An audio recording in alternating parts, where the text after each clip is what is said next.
Well, hello everybody. So today is going to be a good one. Today's title is that high intensity every day is not the way. And I know maybe if you're steeped in old-timey CrossFit tradition, that sounds a bit like heresy, but allow me to explain. So the classic definition of CrossFit, not the classic definition, the definition of CrossFit is constantly varied functional movements at high intensity. And anyone who's familiar with that knows that short elevator pitch, it lends itself to a much longer discussion to unpack those things. But point being, that is what it is. Constantly varied functional movements at high intensity. But I'm here to tell you, after a very, very, very long time, approaching 20 years, not quite there, but approaching, of being in this and leading others and coaching people and training and digging into data and all that high intensity, every day, every workout is not the way. Most people, if they do that, if they go hard, high intensity every day, most people will crash and burn. Physically, mentally, emotionally, their gains will plateau. They'll potentially overtrain. They could potentially, since they're just tired and going hard every day, go down a road of overuse or doing something potentially injurious. I see more negatives than positives with high intensity every day. And as CrossFit has evolved over the years, this is the sort of stuff that we should be talking about, figuring out best practices, evolving the methodology, and moving forward. And so that's the whole point of this discussion here. I would say, although it doesn't roll off the tongue quite as easily as constantly varied functional movements at high intensity, that what we do at Linchpin is similar to that, but with a very distinct and critically important difference. We do constantly varied functional movements at low, moderate, and high intensity, not just at high intensity. And it also bears saying that constantly varied part, that doesn't mean random. Constantly varied means you're intentionally varying the movements, the loadings, the time domains, the stimulus and all that. But we have value and found value and implement low, moderate, and high intensity training days. And that's why people don't burn out at Linchpin. It works really well. You do it for years and you continue to make gains because of that. If you just try to just run into the wall every day, it's not going to go well. So we train 5 days a week. We have Thursdays and Sundays as dedicated off days, dedicated rest days. And we've had that schedule, that fixed schedule with Thursdays and Sundays as scheduled rest days for literally years. And that in and of itself helps keep people a little bit more well rested, ready to attack workouts and all that, but there's a lot more to it than that. So let me say this. So there's 2 scheduled rest days each week. That means there's 5 scheduled training days: Monday, Tuesday, Wednesday, Friday, and Saturday.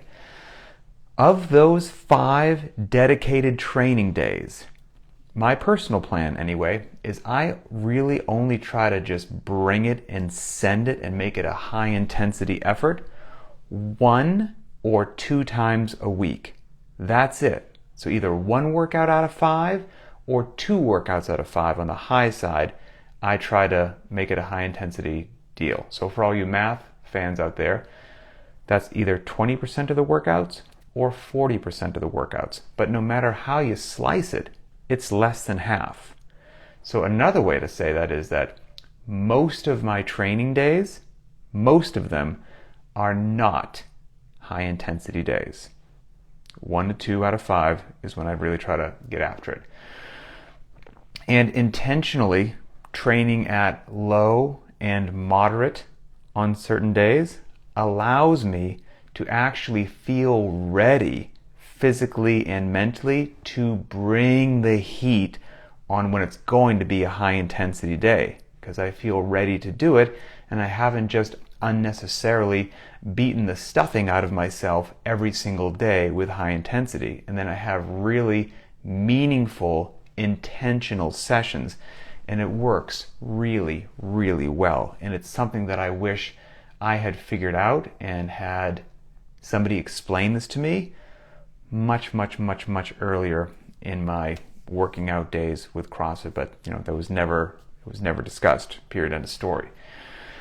Another way to think about this: low intensity days, moderate intensity days, and then high intensity days, and the value of all of them. You could also frame that as under the concept of training versus testing. Okay, training versus testing. And testing is kind of like it sounds.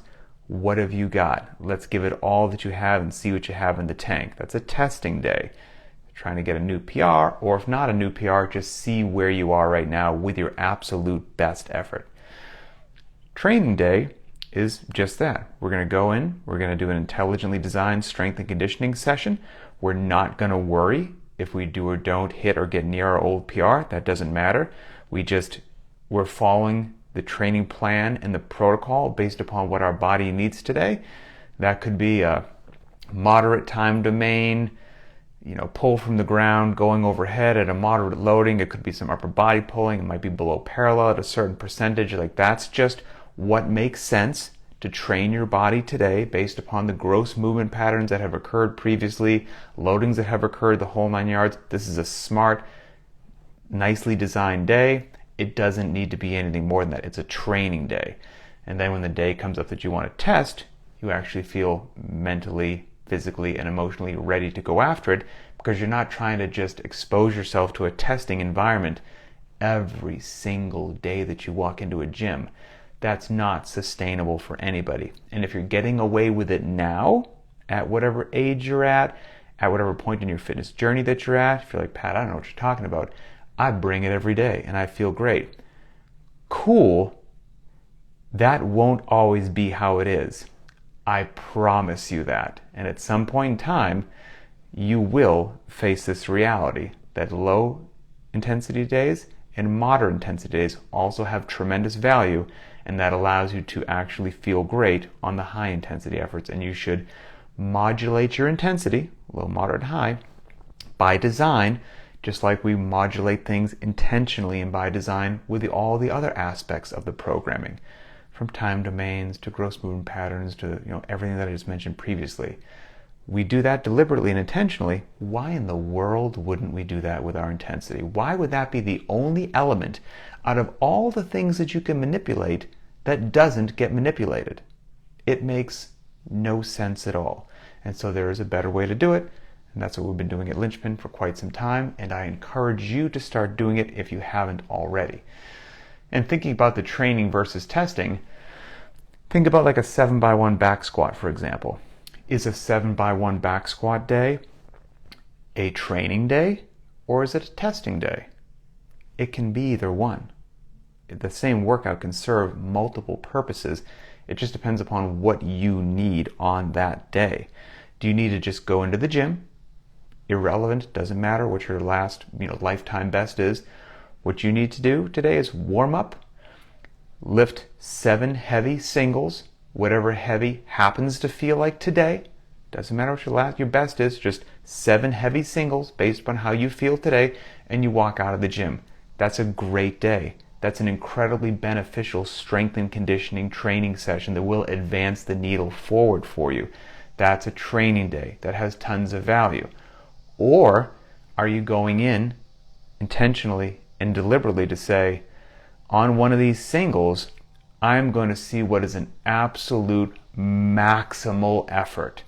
What do I have when every cell of my body gets the signal that it's go time? That's a testing day. It's the same session, could still be a 7x1, but the manner in which you approach it, based upon your mentality and the intensity with which you're going to bring to the session, dictates whether it's a training day or a testing day. Same thing if you go out for a 5K run. You could just go out at a conversational pace to get in the volume of a 5K run. Keep it at just like a 70% effort the whole time. Fantastic training day. For your aerobic capacity, some monostructural piece, some conditioning, fantastic day. Or are you going out to see, when I give every ounce of every energy in every cell of my body and just make it across that finish line, what is my total effort 5K today? Well, that's a training day. And again, both have value. They're just different. And I'm here to tell you, like I said previously, if you approach every single solitary day every week as a as a testing day, as a high intensity effort, maximal effort every day, that will eventually have you running into a brick wall. I don't know if it'll be in a week, a month, a year, a decade, but that brick wall is looming in your future. It may be obscured by some clouds or some fog at the moment, but make no mistakes about it. You are sprinting headfirst towards it. And I would rather have you stop on your own decision-making timeline instead of have you run into it and have something happen to you. So that's that. And I would say what people should also understand is that most times that you walk into the gym, most days should be training days, not testing days. Most days are training days. And then allowing that has you feeling ready to bring it on a testing day. And as I've said before, good days in the gym lead to great things.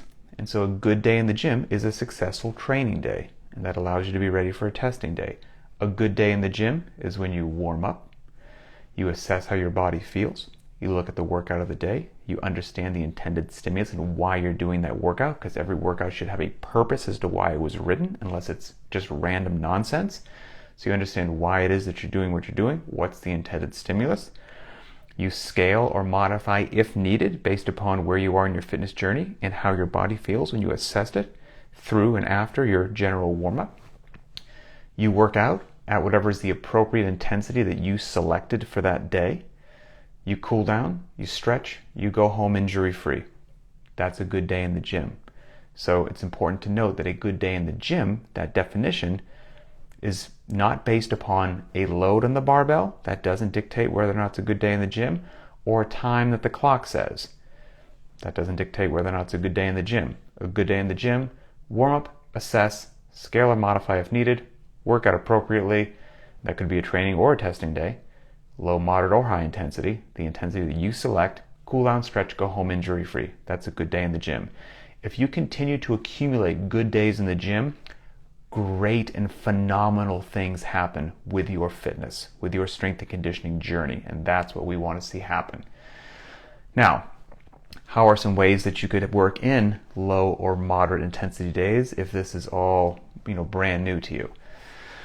Well, once a week at Linchpin, and we've been doing this for a very long time, even though it goes against classic CrossFit stuff, we program a workout not for time, and we've been doing that for a very long time.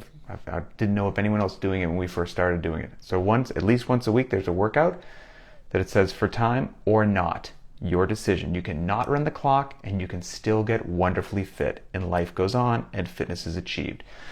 And shutting the clock off, you can shut the clock off as frequently as you want. You want to work out for the rest of your life without the clock on? Go for it. I understand what that will come with. The lack of data, comparable scores. I get that. But point being, it's your decision as to whether or not you run the clock. But, showing people that you can do that once a week and everything's still great with their fitness, people have responded so well to that. It's incredible. It's good for their mind. It's good for their body. It's good for their musculature. It's good for their soul. It's good for keeping them consistent and just without that ridiculous pressure of watching the clock every single day, every single workout. And then, if you do that, and working out's no longer a chore and you enjoy doing it, and you give yourself that little pressure release every now and then, you walk into the gym with a little lighter on your feet, a little more pep in your step. Then you get that consistency, and consistency leads to good days in the gym. Good days in the gym lead to great things, and then all of a sudden you feel ready to bring it on a testing day, bring it on a high intensity day. So all of these things are related. So a not for time is a great way to do it. You can also just slow the heck down, whether the clock's running or not. That's going to be one of the biggest factors. You can put less weight on the bar. You can intentionally break up sets or reps to give yourself that bit of a pause and lower that intensity. Rate of perceived exertion, if that's something that works well for you, how you're particularly feeling that day. Let yourself, go at just a 6 or a 7, and you'll find that that's a really great day, really great training day in the gym. Yeah, conversational pace, reducing the loading, intentionally breaking things up, using a device if you so desire. You know, if you have something that measures your metrics, heart rate, whatever it happens to be, and that's something that you enjoy doing, and if that helps you modulate your intensity, well, that has value, and that's a good thing as well. But whatever way that you get there to understanding and implementing low and moderate days into your training so that just not everything is a high intensity day, you've got my full support in that, because it's mission critical. Like I said, over the course of 5 training days, I try to make high intensity days 1 to 2 of those sessions, and the other 3 or 4, depending on what I do, are low to moderate days. And as a matter of fact, every Friday at Linchpin, I post a video in the BTW Squads feature for Linchpin, if you remember the private track and the private Facebook group. Every Friday, I look to the upcoming week's workouts, the 5 training sessions, and I walk through those workouts, and I let everybody know what's my plan to attack with regards to modulating my intensity for the upcoming week's workouts. And I share that plan, just let people know it's good to have a plan, gets the thought process percolating in people's heads. And then a critical part that I also say is, don't fall in love with your plan, because no plan survives contact with the enemy. So maybe Wednesday's workout played really well to be a high intensity day. Maybe it was interval based or short and sharp, whatever it was. I'm like looking forward, and I said, yeah, that's the day that I'm going to get after it. And I'm going to work myself into position for success, because Tuesday and Monday are going to be lower moderate days, and then Wednesday's workout will line up really well to bring it with some high intensity. If I wake up Wednesday and had a terrible night's sleep because one of my 3 kids was sick and they kept me up, or just who knows what happened, but I didn't feel how I expected to feel on Wednesday, and I'm run down and beat up, or just whatever, life got to me, I'll change the plan.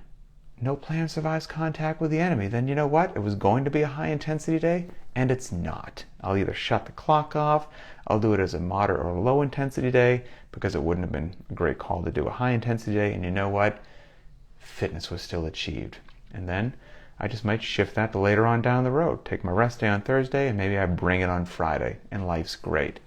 So no matter what, have a plan. Understand the big concept. Understand the value of low, moderate, and high intensity. Understand that high intensity every workout every day is it's eventually going to put most people falling off of a cliff, running into a wall, plateauing, having their fitness backslide, none of those things that we want. So modulate your intensity, understand the value in it, understand how to do it, understand training versus testing, and all of these things will keep you in the strength and conditioning game, not just for days or weeks, but for months and years and decades, because that's what we want. If you are just going hard to the paint and 6 months from now you're so burnt out that you don't work out for 3 months, that wasn't worth it. Make smart decisions so that when I check in with you 1, 2, 3, 5, 10 years down the road, you're still doing it and you're making good, consistent, gradual, linear progress. That's it. Little Tuesday chat. Have a great day, everybody, and we'll talk later.